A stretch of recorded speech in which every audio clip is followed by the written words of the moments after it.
आज मुझे एक माता कह रहे थे कि मैं जीवन से बहुत परेशान हूँ, और इतना तक कह रहे थे कि कभी कभी लगता है कि जीवन ख़त्म हो जाए या ख़त्म कर दें।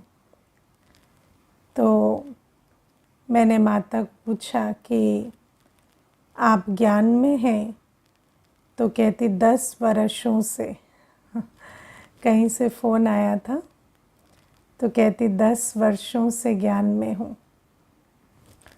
तो मैंने फिर उसको पूछा कि बात क्या है, तो बहुत देर तक सुनाती रही। युगल ऐसे हैं, ये करते हैं, वो करते हैं, ऐसा करते हैं, वैसा करते हैं ना, बहुत सारी बातें। तो फिर आज उसको वरदान रिवाइज कराया। आज बाबा क्या कहते हैं? अविनाशी विधि से अविनाशी सिद्धियां प्राप्त करो। अब अविनाशी विधि है, सदा वाह वाह का गीत बजता रहे। पर बाबा ने कहा वाह वाह मेरे युगल वाह, कहा उसमें वाह मेरे युगल वाह करने जाएंगे तो नहीं होगा।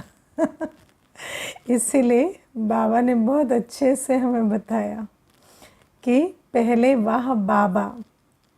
अब आप देखो कि माता के पास बाबा है, लेकिन देख किससे रही है? युगल को, है ना। तो युगल को देखेंगे तो वाह वाह थोड़ी हाय हाय निकलेगी, तो युगल को नहीं देखना है। वाह बाबा के लिए पहले बाबा को देखना पड़े। बाबा जब हमें मिलते हैं तो हमारे जीवन में वाह वाह की बहुत सारी वजहें आती हैं जो पहले नहीं थी। लेकिन बाबा के मिलते हुए, हर वजह के होते हुए भी अगर हम उनको देखते रहें जो हाय हाय की बातें हैं, क्योंकि देखो कलयुग के अंत में बातें तो बहुत सारी हैं और हर बात ऐसी सुख देने वाली तो नहीं है। अभी मैं आपको प्रैक्टिकल बताऊं तो आप जितने भी संबंधों में आते हैं, 50% से ज़्यादा जो होते हैं वो उस रूप से नहीं चलते जैसा आप सोचेंगे कि चलना चाहिए, है ना। या जिसको आप कहेंगे धोखे का अनुभव कराते हैं, 50% से ज़्यादा ऐसे ही होते हैं। तो अब अगर उन संबंधों को देखने लगें या उन परिस्थितियों को देखने लगें जो हिसाब किताब के रूप में रोज़ आती हैं, तो नेचुरल है कि वहाँ बुद्धि योग लगाएंगे तो कोई वाह वाह तो नहीं निकलेगी, क्योंकि वो तो वाह वाह है नहीं। तो इसीलिए बाबा हमें कहते हैं कि सबसे पहले तो बाबा ने हमें सिखाया कि बुद्धि, मन बुद्धि आत्मा की शक्तियाँ हैं और हम जहाँ चाहें उसे लगा सकते हैं। तो हमें बुद्धि से किसे देखना है, पहले वो अक्ल हमें लगाना है। अगर हम सारे दिन उन चीज़ों को देखते रहें जो ठीक नहीं चल रही, जो उल्टी सुल्टी चल रही हैं, जिनके पीछे जितना भी समय इन्वेस्टमेंट करो, शक्ति लगाओ, जो भी कुछ करो, वहाँ से रिटर्न नहीं आता, अगर उन चीज़ों को देखने की आदत डालेंगे तो नेचुरल है कि सारा उमंग उत्साह ख़त्म हो जाएगा। और जैसे माता ने कहा कि ऐसा लगता है कि जीवन ख़त्म हो जाए, तो ये भी क्यों हो रहा है? इसलिए कि बुद्धि योग बाबा से नहीं है। बाबा तो मिला है, लेकिन बुद्धि योग कहाँ है? बुद्धि योग तो उन बातों से है जो ठीक नहीं है। तो इसीलिए सबसे पहले बाबा हमें कहते हैं वाह बाबा।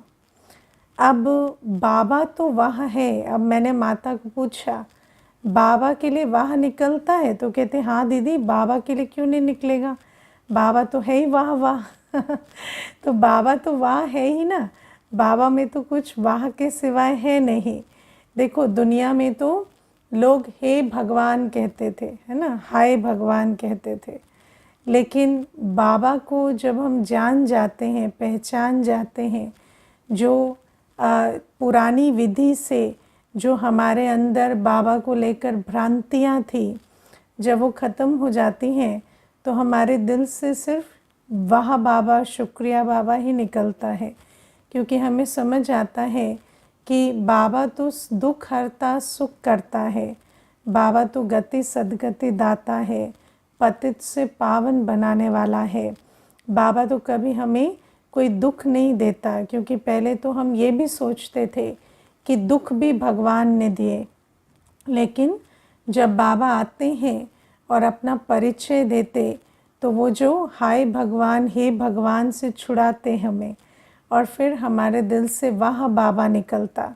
क्योंकि भक्ति की जंजीरों में फंस कर तो कई बार है ना, भगवान के लिए भी वाह नहीं निकलती थी, लेकिन बाबा हमें यथार्थ परिचय देकर वाह बाबा का अनुभव कराते।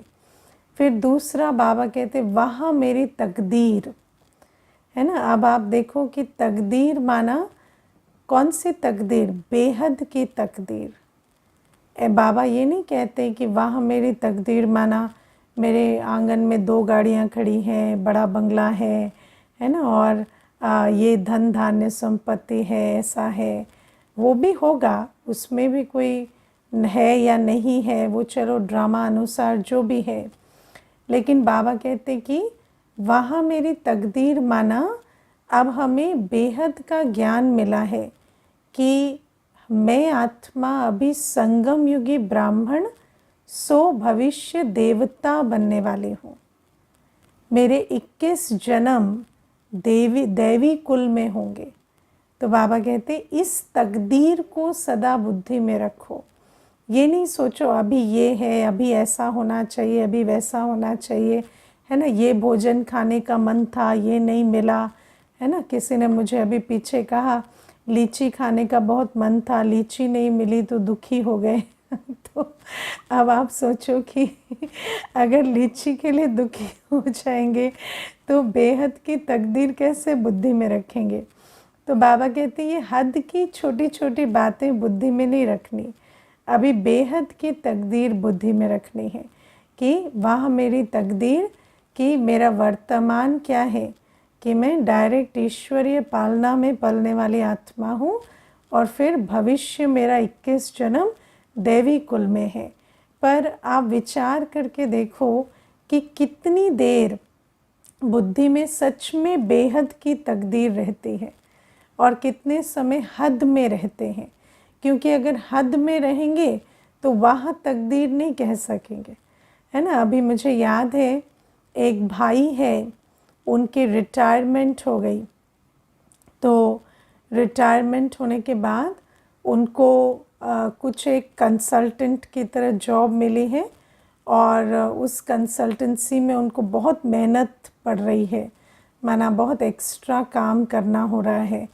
तो अभी मुझे कह रहे थे पीछे कि दीदी लेकिन ये तो कुछ भी नहीं है, ये तो टाइम पास है, लेकिन सबसे अच्छी बात क्या है कि मुझे बाबा मिला है, और अभी मुझे इस उम्र में भी जब सब लोग परेशान होते हैं कि क्या करें, कैसे करें, या गृहस्थ व्यवहार में कई बातों में पड़ते हैं या अपना समय संकल्प वेस्ट करते हैं, इस समय पर मुझे बाबा ने इतना अच्छा अवसर दिया है कि मैं सारे दिन जो है कर्म योगी होकर रहता हूँ। तो आप देखो बेहद की वृत्ति रखने से हद की बात भी जो है, मानो कोई ऊपर नीचे की बात भी है, उसमें भी वाह वाह निकलता है। तो ये बाबा कहते वाह मेरी तकदीर। फिर बाबा कहते वाह मीठा परिवार, है ना। कौन सा है मीठा परिवार? अलौकिक परिवार। है ना। बाबा कहते तुम्हें इस समय पर ये ब्राह्मण परिवार दिया है, ये अलौकिक परिवार दिया है। अब आप देखो अलौकिक परिवार भी परफेक्ट नहीं होता।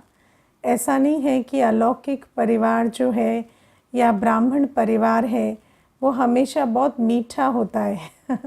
क्योंकि बहुत सारे संस्कार जो हैं उनके आपसे नहीं मिलेंगे, आपके उनसे नहीं मिलेंगे। लेकिन बाबा हमें कहते फिर भी ये इतना अच्छा परिवार है जो हर एक बच्चा इस परिवार में बाबा का है और लक्ष्य जो है वो मनुष्य से देवता बनने का रखता है।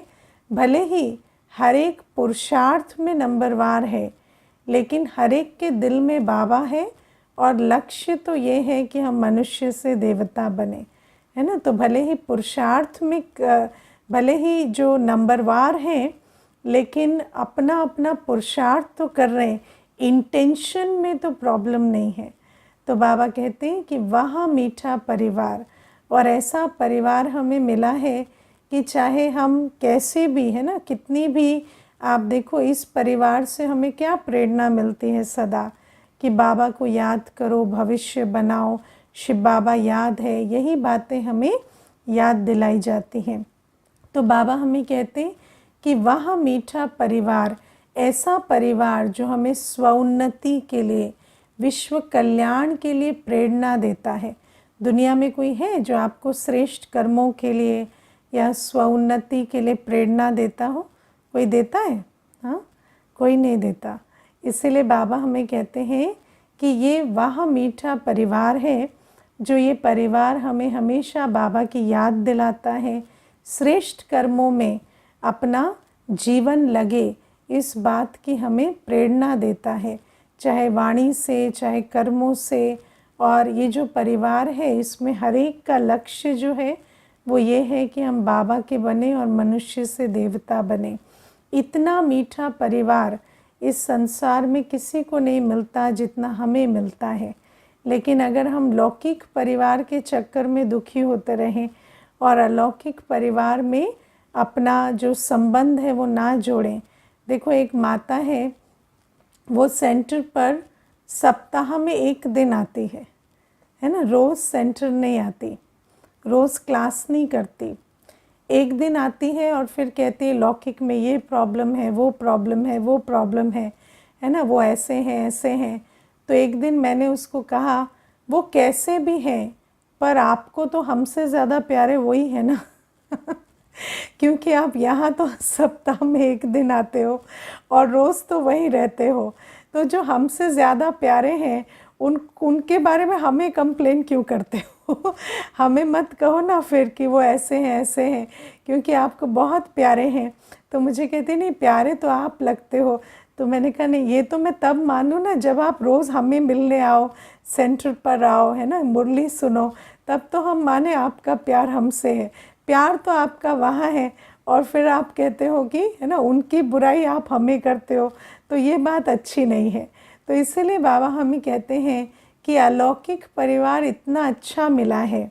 पता है, ये भी मालूम है कि अलौकिक परिवार से राइट गाइडेंस मिलती है, हमेशा श्रेष्ठ कर्मों की प्रेरणा मिलती है। तो बाबा कहते उस अलौकिक परिवार के साथ संग बढ़ाओ, उस अलौकिक परिवार के साथ जो है ना, अब बुद्धि योग जोड़ो कि इस परिवार के साथ मुझे चलना है, इस परिवार को बुद्धि में रखना है। ये नहीं सोचना कि लौकिक में मुझे ये कम मिला, वो ऐसा मिला, वो ऐसा मिला। तो बाबा कहते वहाँ मीठा परिवार। और फिर बाबा कहते वहाँ संगम का समय। आप विचार करके देखो, संगम युग एक ऐसा इंटरेस्टिंग युग है जो है तो, लेकिन उसका ज्ञान भी सिर्फ हम बच्चों को है ना। जैसे आप सोचो कि जैसे बिज़नेस होता है, अब आजकल शेयर मार्केट करते हैं ना, तो मार्केट बहुत अच्छा है, अगर कोई लगाए तो करोड़ों कमा सकता है। पर कमा कौन सकता है? जिसको ज्ञान हो जिसको नहीं है वो तो नहीं कमा सकता ना। तो बाबा ऐसे ही हमें कहते हैं कि हम बच्चे वो भाग्यवान बच्चे हैं जिनको संगम के समय का ज्ञान है, और ये संगम युग सिर्फ हमारे लिए है। अब संगम युग की महिमा क्या है? ये चढ़ती कला का युग है, ये मनुष्य से देवता बनने का युग है, ये ईश्वर से मिलन मनाने का युग है, ये बाप से सर्व संबंधों की अनुभूति करने का युग है। तो आप सोचो, इस संगम युग को अगर हम बुद्धि में रखें तो एक एक सेकंड इस संगम युग का सुख अनुभव करने का और सुख की तकदीर बनाने की अपॉर्चुनिटी है। तो बाबा हमें कहते हैं इस संगम के समय को हमेशा बुद्धि में रखो कि मैं किस समय में हूँ, संगम युग में।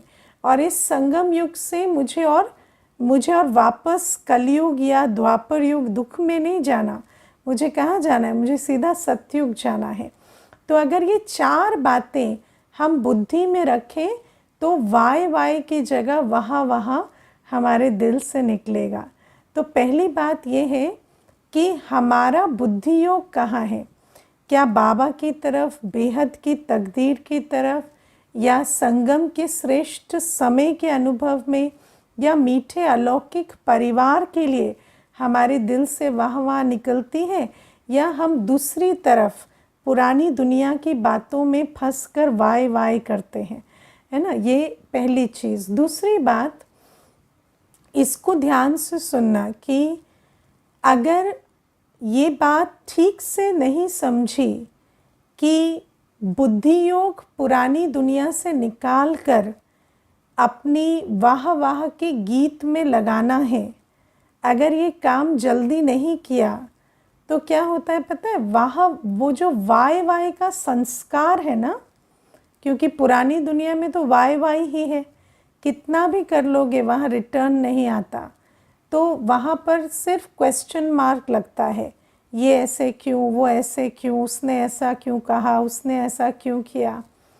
तो जब ये वाय की दुनिया में फंसे रहते हैं और वाय का संस्कार बहुत पक्का हो जाता है ना, और अगर उस संस्कार को जल्दी नहीं बदला तो ऐसा भी हो जाता है कि वहाँ बाबा की जगह वाय बाबा ही निकलेगा, क्योंकि वाय करने का संस्कार इतना पक्का हो गया है कि अच्छाई देखना या तकदीर, बेहद की तकदीर देखना, ये भी और पॉसिबल नहीं होगा।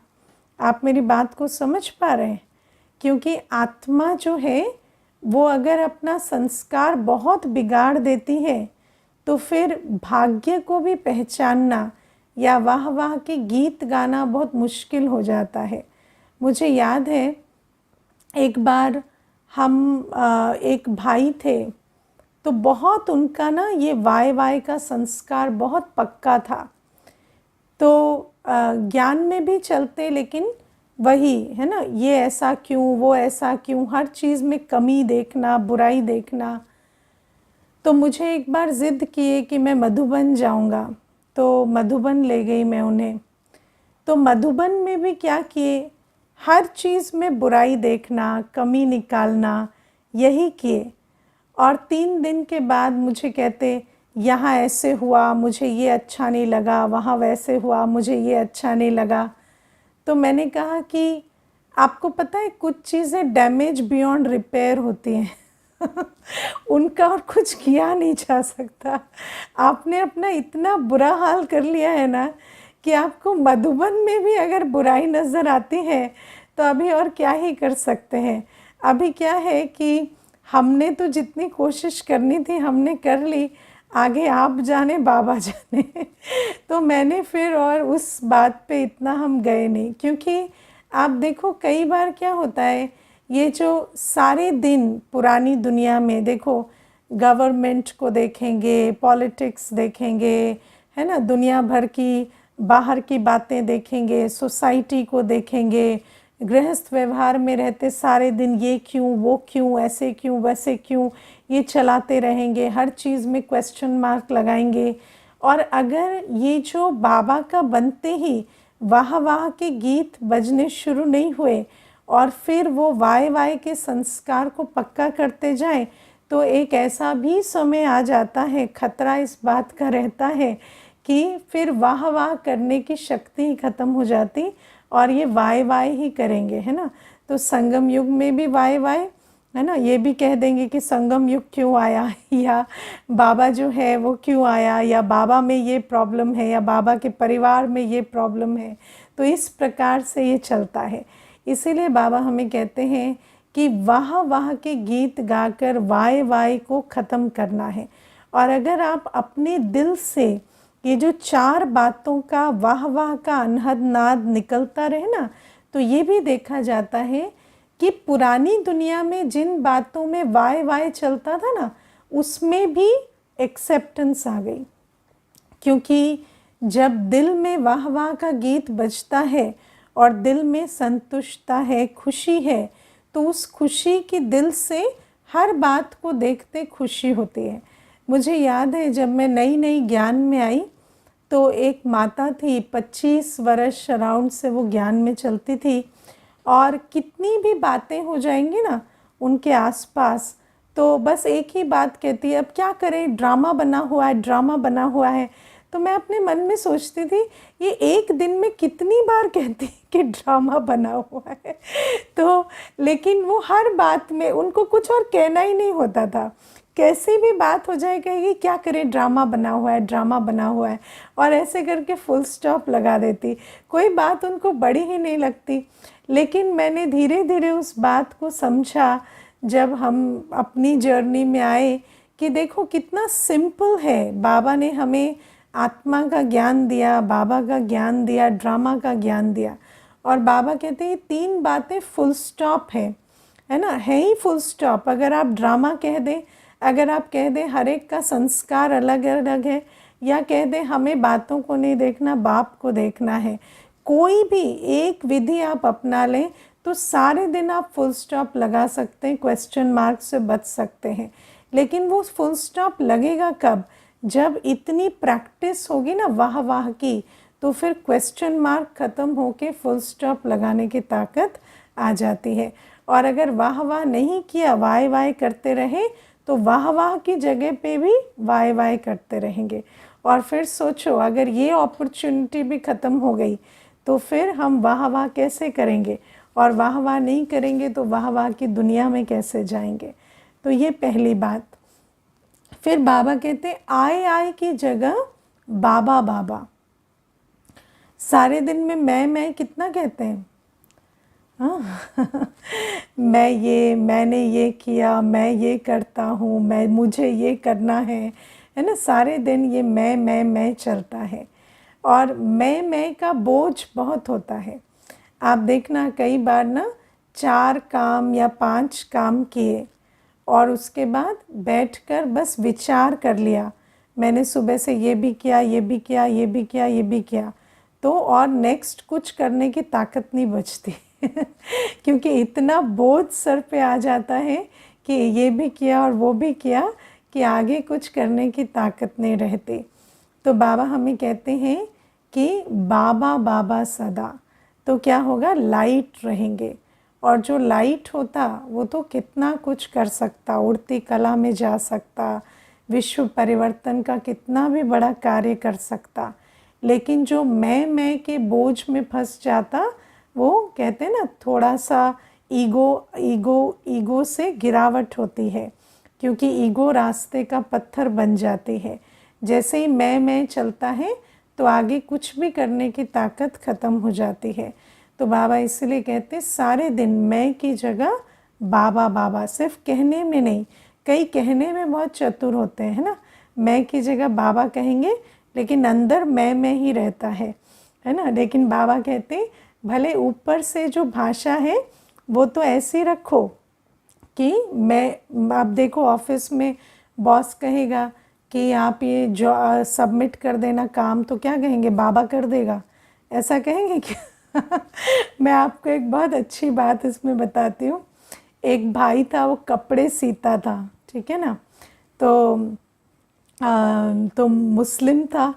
तो उसको जैसे ही कुछ कपड़े देंगे ना सिलने के लिए, तो कहेंगे बुधवार को दे दीजिएगा, तो कहेगा इंशाअल्लाह दे देंगे, है ना, इंशाअल्लाह दे देंगे। और फिर वो बुधवार की जगह अगला बुधवार, उसका अगला बुधवार, ऐसे हो जाए। तो एक दिन मैंने उसको पूछा ये इंशाअल्लाह क्या होता है, तो मुझे कहते इंशाअल्लाह मतलब अल्लाह की मर्ज़ी होगी। तो मैंने कहा नहीं, अगली बार अल्लाह की मर्ज़ी नहीं, अपनी वाली मर्ज़ी बता के जाना कि आप कब देंगे क्योंकि अल्लाह की मर्ज़ी करते करते आप 2 हफ्ते लगा देते हैं मेरे, है ना। तो बाबा हमें कहते हैं इसीलिए अंदर मुख से तो भले जहाँ पर अपनी बात कहनी है तो ऐसे कहेंगे कि हाँ मैं ये काम इस दिन कर दूंगा या ऐसा, लेकिन बाबा कहते हैं कि अंदर रहें कि बाबा बाबा, ताकि हम सब कुछ करते बोझ मुक्त रहें, फ्री रहें। तो ये है। फिर बाबा हमें आज कहते कि प्यारे बाबा हमें कर्म अकर्म विकर्म की गति समझाते हैं। अब उसमें क्लियरली ये बात आज बाबा ने कही कि सतयुग त्रेतायुग अकर्म होते हैं, है ना। सतयुग और त्रेतायुग 2 युगों तक अकर्म होते और द्वापर कलयुग में विकर्म होते। और इस समय पर बाबा हमें श्रेष्ठ कर्म करना सिखलाते। अब श्रेष्ठ कर्मों में 3 बातें आती हैं। पहली, जो नहीं करना चाहिए वो ना करना। दूसरी, जो करना चाहिए वो करना। और तीसरी बहुत इम्पोर्टेंट बात बाबा जो बताते, दुख ना लेना भी बहुत श्रेष्ठ कर्म है ना। दुख ना लेना, सबसे पहले इस बात को समझेंगे। आप देखना अपने चारों तरफ ऐसे बहुत आत्माएं हैं जो बहुत अच्छे कर्म करने की कोशिश करते हैं, लेकिन उनके अंदर एक संस्कार है, दुख लेने का संस्कार। विपरीत परिस्थितियों से, विपरीत व्यवहारों से दुख उठाना।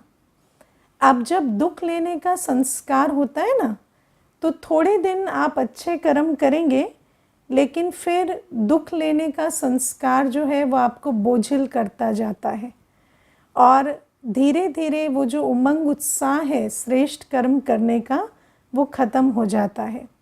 मैंने अपने जीवन काल में दुनिया में भी बहुत आत्माओं को देखे जो बहुत अच्छी भावना से एनजीओ चलाते या कोई अच्छे कर्म करने की दुनिया में कोशिश करते, लेकिन वो जैसे ही कोई उल्टी बात देखते हैं ना, किसी आत्मा के कर्म को देखते या कोई करप्शन देखते, तो इतने उस बात से दुखी होते, फिर दुख क्रोध में बदलता, फिर उस बात में क्या क्यों में पड़ जाते कि उनका अपना जो कर्म है वो रुक जाता। तो इसीलिए बाबा हमें ये भी एक बहुत बड़ी बात समझाते हैं कि चाहे कुछ भी हो जाए, आप दुख नहीं लेना, क्योंकि दुख धाम में दुख देने वाले बहुत मिलेंगे। आज मनुष्य बोलने से पहले 2 बार नहीं सोचता, है ना। माता पिता को भी बोलने से पहले बच्चे 2 बार नहीं सोचते आज है ना। आज ऐसा समय आ गया है कि, है ना, कोई भी किसी को भी कुछ कहने से पहले या करने से पहले कुछ सोचता नहीं कि इस आत्मा को कैसा अनुभव होगा या क्या इनकी फीलिंग होगी।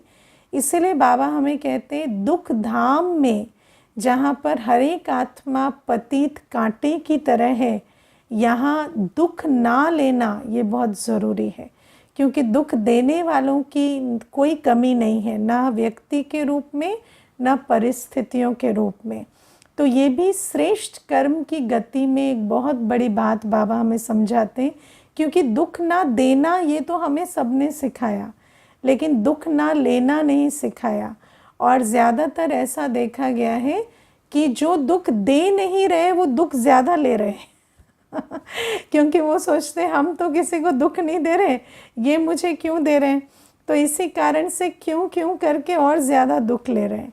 लेकिन बाबा कहते किसी भी बात से दुख नहीं लेना। मुझे एक माता की बात बहुत अच्छी लगती है। मुझे कहती कि दीदी जब अपना घर दिखाकर कहती थी कि दीदी इस घर में 10 लोग रहते थे और एक एक करके सब चले गए। किसी ने शरीर छोड़ दिया, कोई झगड़ के चले गए, कोई इतना झगड़े कि हमें निकालना पड़ा ऐसे कर कर के सब चले गए। और आज मैं और मेरा बाबा, और इसके साथ भी हम बहुत खुश हैं, क्योंकि आप देखो कि सारी बातें जो होते हुए अगर दुख लेते रहें तो आप सोचो आत्मा शुरू कैसे करती है और कितनी सारी बातें रास्ते में होती हैं। लेकिन दुख ना लेना बाबा हमें श्रेष्ठ कर्मों में बहुत बड़ी बात सिखाते हैं। फिर बाबा हमें कहते हैं जो नहीं करना वो ना करना, है ना। बाबा कहते काम क्रोध लोभ मोह अहंकार वश, न तन न मन न धन लगाना। तो ये तो बाबा हमें एक कर्म की गति समझाते हैं कि विकारों के वश तन मन धन लगाते हैं तो उसका जो खाता बनता है वो विकर्म का बनता है। तो कोई भी, जैसे आज अगर आप देखें तो हमारे जितने भी रस्म रिवाज हैं, सामाजिक जो चाल चलन है, उसकी ज़्यादातर फाउंडेशन कहाँ है? काम क्रोध लोभ मोह अहंकार में, है ना। मनुष्य काम विकार की सेलिब्रेशन में कितनी बड़ी बड़ी चीज़ें करते हैं, है ना। मोह में बंधने के लिए कितने बड़े बड़े प्रयोजन करते हैं। तो हमारा तन मन धन काम क्रोध लोभ मोह अहंकार वश ना लगे, इस बात का हमें ख्याल रखना है। फिर बाबा हमें कहते हैं कि जो करना चाहिए वो करना। अब बाबा हमें कहते हैं याद करना, है ना। कई बार मनुष्य सोचता है कोई हाथ पैर मारे भाग दौड़ करे तभी तो श्रेष्ठ कर्म होगा, लेकिन बाबा कहते हैं नहीं, श्रेष्ठ कर्म तो बहुत गुप्त है। आप बैठे बैठे बाबा की याद में बैठे हैं, अपने को आत्मा निश्चय कर अंदर ही अंदर बाबा को याद कर रहे हैं, वो श्रेष्ठ कर्मों की कमाई है। ऐसा नहीं है कि ज़रूरी नहीं है कि आप बहुत भाग दौड़ कर रहे हैं तो आप श्रेष्ठ कर्म कर रहे हैं, और आप बैठे बैठे हैं तो कुछ नहीं कर रहे। और आप देखो मनुष्य आज बैठे बैठे क्या कर रहा है? बैठे बैठे अपनी दुर्गति भी तो कर रहा है, बैठे बैठे तो डिप्रेशन में जा रहा है तो बैठे बैठे अपनी उन्नति क्यों नहीं कर सकता? मनसा सेवा क्यों नहीं कर सकता? तो बाबा कहते हैं अपने सबसे श्रेष्ठ कर्म है मनसा से बाबा को याद करना, मन मना भव होना। फिर बाबा कहते हैं अपनी जीवन को पवित्र बनाना, पतित दुनिया में रहते अपने को कमल फूल समान रखना।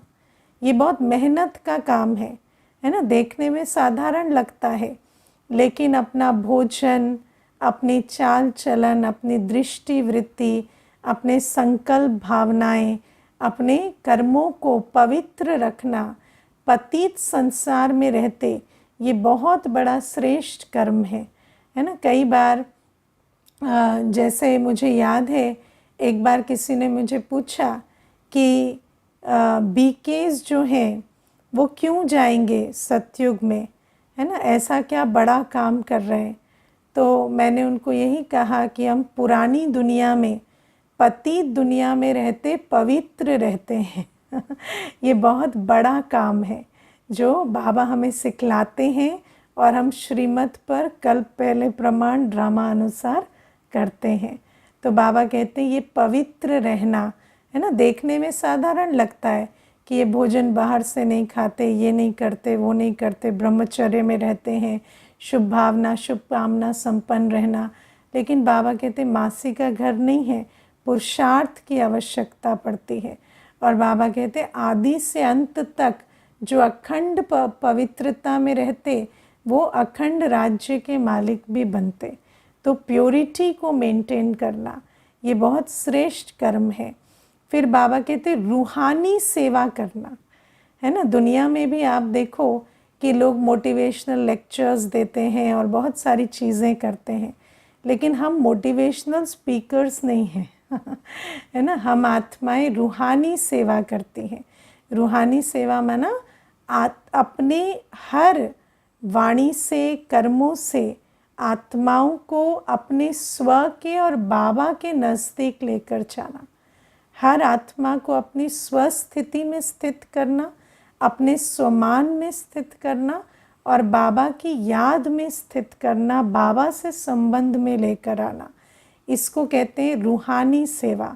और इस रूहानी सेवा में सब कुछ लगता है, तन मन धन समय श्वास संबंध सब कुछ लगता है। तो बाबा कहते हैं जो भी बच्चे इस रूहानी सेवा का बीड़ा उठाते हैं उनको मैं एवज़ा देता हूँ श्रेष्ठ कर्मों का फल, सतयुग की राजाई। तो बाबा हमें कहते हैं ये जो याद का कर्म, पवित्रता का कर्म और रूहानी सेवा का कर्म ये करना पड़े, और जो पाप कर्म हम करते आए थे उनसे बचना पड़े। और फिर तीसरा दुख ना लेना, ये 3 चीज़ें करते हैं तो बाबा कहते हैं इससे, इस सुकर्म की गति से हम भविष्य राज पद के मालिक बनते। अच्छा, ओम शांति।